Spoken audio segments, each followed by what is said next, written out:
What kind of music we did or made before Kraak Smaak? Well, me and my colleague Mark, who isn't here tonight because he's DJing. Actually, we were DJs on our own, and we did it like for years, since our 17th or 18th year, and always collected records, played a lot. But at the same time, we always wanted to produce music as well. But because we are not like formally trained in music, we couldn't do it ourselves. And when we met Oscar, he was a trainee at the conservatory for music production, and he was a keyboard player, had synthesizers. We hit it off, and we just said, look, let's give it a try and see what happens. So from then on, we just started making music in the studio with the three of us, and yeah, that really made it happen. That's when Kraak Smaak came into being, really.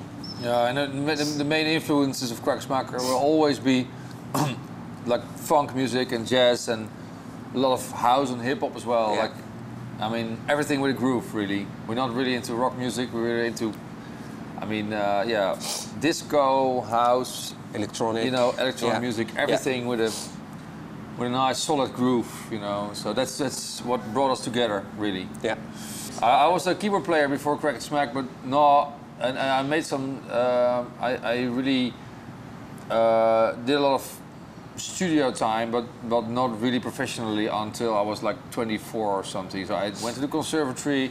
I had my own setup in my room. It's not like nowadays when you have like a laptop and you can make everything on a laptop. Then, like I'm talking about like 20 years ago, you needed really to save all your money for a computer and a sampler and piece of hardware. All hardware, you know, so synthesizers and stuff like that. So it took a lot of time before I really could do something, and then anything, and then.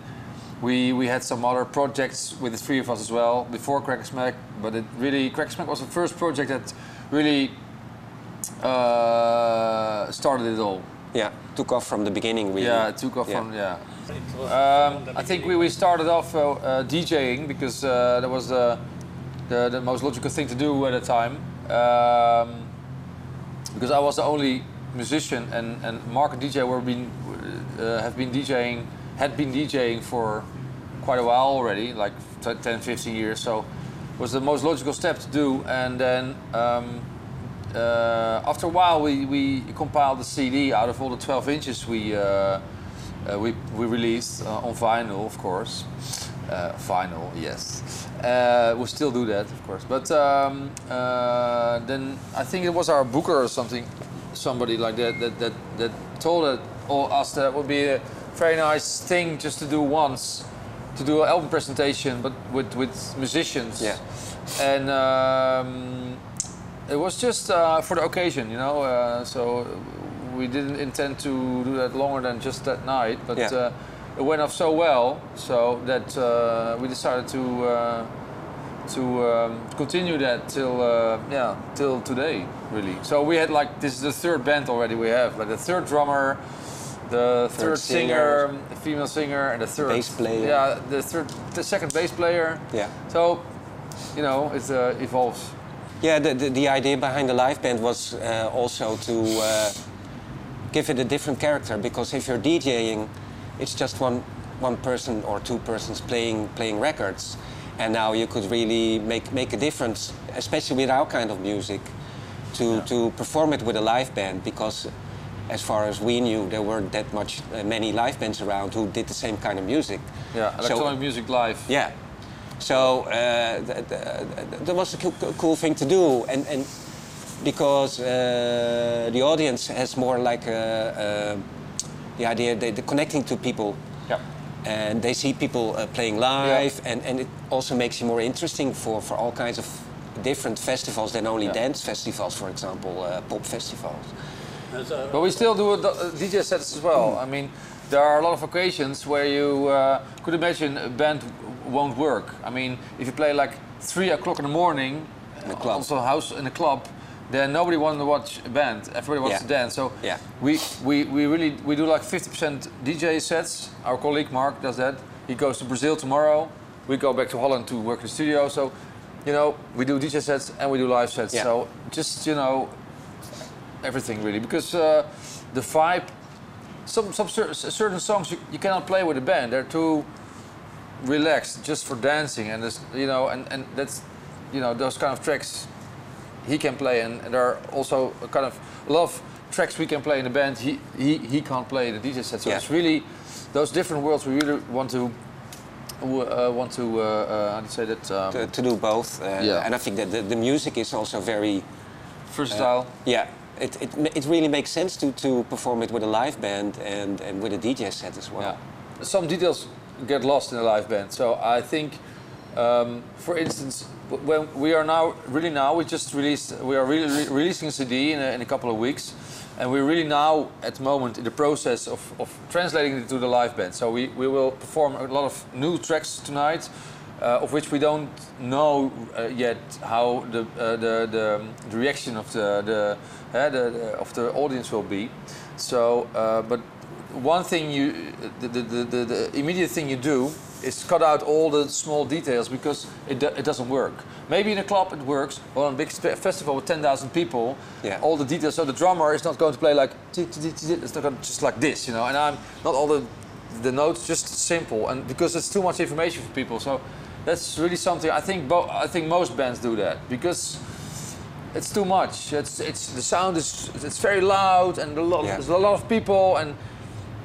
You know, you can, and also you can play songs that are like 3 minutes. You can play them for 5 or 6 minutes because it's time. There's a different dynamic. but also beleving van tijd. Zeg je dat? Experience. A different experience, a time experience. You know, things go faster or slower, and so it's always very interesting for us. It takes a couple of months. Sometimes for some tracks it takes a half a year.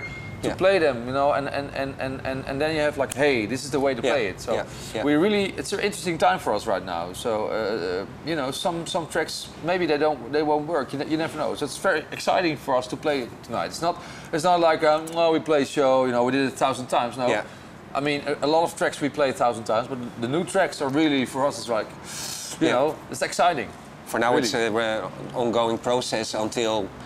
The songs are well finished, really. Yeah, we always play remixes of the album tracks because you have to. You cannot play just like the album. Also, for people, it's not interesting to hear an album and then go to a concert and hear the same thing again, like you hear at home. You know, you have to do. I mean, it has to be recognizable, but it has to be some sort of remix or so. It's for both sides. It's interesting, you know. Yeah, we follow a lot of new music. Especially because we're DJing, Mark is DJing, and Wim does we have a weekly radio show as well, on a Dutch radio show. It's called Sublime FM, and we post it as well on Mixcloud and Soundcloud, and so we have to keep in touch, and follow everything that's going on. But it's also cool because we're just that interested in getting new stuff and new ideas, get your creative juices flowing or whatever. I mean, a group like Disclosure, for instance, is booming at this point, but their sound, like this UK garage thing, is very interesting to us, and maybe we get ideas from that for our own house tracks, or also maybe the live presentation or our DJ sets, how to make changes in that. This is the third band, but it just happens like that. It's not that we do how do you say that? We don't hire a casting a bureau agency or something like that. It's just, you know, a drummer stops because he wants to play in this other big band, and some other drummer we know just ask, and then, you know, he knows somebody else that plays bass, and the other guy knows the singer, and it's just, you know. And Holland is very small country with a lot of very good musicians, so everybody knows each other a little bit. So I think it's that's how it goes. Yeah, and we also I think the fact that it is more or less the third band we already have. We started, of course, with more like a funky breakbeat kind of thing. and with also maybe the musicians that went best along with that. But over the years, we developed our sound further, more electronic and more house kind of thing. So you then also start looking for people who can play that well, who fit that picture. There are the old invitations. There is the old invitation once in a while for other projects, but for now we were busy enough with our own project, because we have to do remixes for other people. We make our own CD, our own tracks. We play live. We do DJ sets. So I think there is a plan in 2014 to do some other things ourselves, but with other people, yeah, it's always like, we want to do our own thing. So it's very important to us. Yeah. Yeah. We hope to tour America as well. We go into Brazil this week. DJ set. We go into Australia in spring 2014. Maybe South Africa. And maybe South Africa as well. Yeah. And in January, right? Yeah. I said, yeah. Still pending. We want to play as much as possible. I think the States are. We are going back to the States as well. And it's just it's just. I mean, the music we make apparently is also very international music. Yeah. And so it really fits well. Dance music is international per se, international per song, and so it helps. It goes far more natural that you get your songs heard in Japan or in the US or Australia than like a regular rock band or pop band or whatever. Yeah, but electronic music is it's easier. It breaks barriers. Barriers easier than rock music. Rock music. I mean, rock bands from the USA or England, they go, they tour the whole world. But average pop rock band from Holland, let's say, it's hard. It's very hard. Yeah, it's also because all the DJs, all the Dutch DJs, everybody know. We go. And we're not even the top DJs. We're like a crossover dance band DJ act. But I mean, the Dutch DJs go all across the world. So I mean, DJing is far more international affair, and pop and rock bands. The standard is still set by the US and the UK. Yeah. So most of the best bands, if you will, or the bands that get picked up are coming from those countries still, all across the world. Yeah. So. We hope with the new album. We just hope to play a lot, just a lot as much as possible. But also do what also is nice for us when we have some amount of success, that we can do some more interesting collaborations with people as well. I mean, it's easier to say to ask somebody when you just had a club hit, or than when you're nobody. So that's also for us a big thing. But the main thing is we have to, But the main thing is to play. Yeah. There's one track on the album that's 2 years old, and there's like a couple of tracks. I think 50% of the album is like 2 or 3, 4 months old.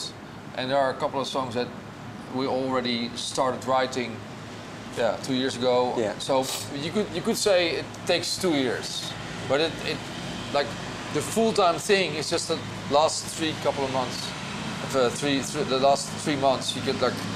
You have a deadline. You're isolated in the studio. You have a deadline, and then you say, okay, 24/7 in the studio. Yeah. So, I mean, we're already starting writing for the next album. But it's not said that it's not that we are we have to play as well. So it takes like 2-3 years every album. So it's also the time is also now to let people hear the new album and our new set and our new show. It's not like an ongoing thing that you have to be in the studio all the time. It's also part of the process to release it and bring it out there. Yeah, the balance between playing live and studio time is always a bit of a difficult one, because you want to play live as much as possible, but when the summer is there, you do a lot of festivals. You really regret the fact that you can't go in the studio for a couple of months, but when you're in the studio for 3 or 4 months,